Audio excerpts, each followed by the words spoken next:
முருகனை வந்து இந்த காலத்து இளைஞர்கள் கொண்டாடும்போது எப்படி இருக்கு? ஏன்னா, நீங்க திருப்புகழ் பாடுறீங்க, மத்த விஷயங்கள்லாம் பாடும்போது, எல்லாரும் ஸ்டேட்டஸ் அப்படிங்கிற விஷயத்துல முருகன அழகா கொண்டு வராங்க. அவர எப்படியெல்லாம் வந்து அலங்கரிக்கணுமோ, அப்படி அலங்கரிக்கிறாங்க.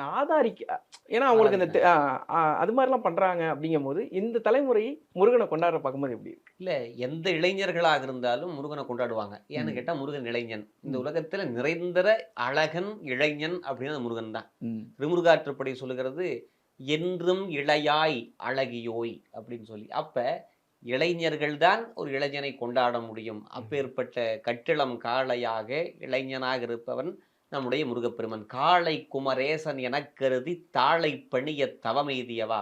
முருகப்பெருமான் யாருன்னு கேட்டா, "கட்டிடம் காளை" அப்படின்னு அருணகிரிநாதர் சொல்றார். "காளை குமரேசன் எனக் கருதி தாளை பணியத் தவமெய்தியவான்னு" சொல்றாரு. அந்த வகையில் இளைஞர்கள் கொண்டாடுவது என்பது, அ இளைஞர்களுக்கு ஒரு பெரும் பாக்கியம் அப்படின்னு சொல்லணும். ஏன்னா முருகப்பெருமான் தான் எல்லாத்தையும் குடுப்பார், இளைஞர்களுக்கு தேவையான எல்லாத்தையுமே. ம். ஏன்னா, திருமணம் வேணுமா? திருமணம் பண்ணி வைப்பார். திருமணம் பண்ணி முடிச்சதுக்கப்புறம் குழந்தை பேர் வேணுமா? குழந்தை பேர் குடுப்பார். எல்லாற்றையும் தரக்கூடிய அற்புத கடவுளாக முருகப்பெருமான் விளங்குகிற காரணத்தால், முருகப்பெருமானை தூக்கி பிடிப்பது என்பது இளைஞர்களுக்கு இப்போது கைவந்த கலையாக மாறிவிட்டது. அது நல்லது தான். அது எல்லார் பக்கம் வரணும். அ ஏன்னா, நம்முடைய அருணகிரிநாதர் சொல்றாரு, "இளைஞர்கள் வயது வந்தாலே மனசு மாறும்" அப்படிங்கிறாரு. மாறியிருக்கு. யாருக்கு? அருணகிரிநாதருக்கு மாறியிருக்கு. "இத்தார் அணிக்குள் மன வித்தாய் முளைத்தெழுதி கேவிக் கிடந்து மடி மீது தவழ்ந்தடிகள் தத்தாதனத்தன்னை இத்தே சிறுத்தலை நோடித் திரிந்தவ கோடிப் பிரபந்தங்கள் இச்சீர் வயது எட்டோடு எட்டும் வர." எட்டோடு எட்டுனா 16. ம். "எட்டோடு எட்டும் வர பால குணங்கள் பயில் கோலப் பெரும்பயிர் உணர்வாகி இக்கார் சலத்து மதனைக் கிளைத்து வெகுவாக" அப்படின்னு ஒரு பெரிய திருப்புகழ் போகுது. அந்த 16 வயது வந்தாவே நம்முடைய நிலை மாறும்.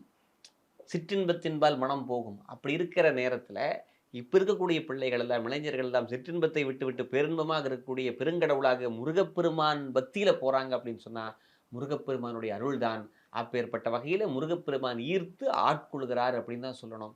இளைஞர்களுக்கு எல்லா வகையான நன்மைகளையும் தந்து முருகப்பெருமான் காப்பாற்றுவார்ங்கிற நம்பிக்கை இளைஞர்களுக்கு வந்திருக்கு. எப்பயுமே பக்திங்கிறது 60 வயசுக்கு மேல தான் அப்படின்னு இருக்கு. ம். தலையில நரை வந்ததுக்கு அப்புறம் தான் கடவுள கும்பிடுவது அப்படின்னு இருக்கக்கூடாது. கடைசி நேரத்தில சாகும்போது சங்கரா சங்கரான்னு சொல்லி என்ன பண்றது? இருக்கிற காலத்துல அத சொல்லணுமா இல்லையா? நீங்க ஒரு திருப்புகழ்ல வருது.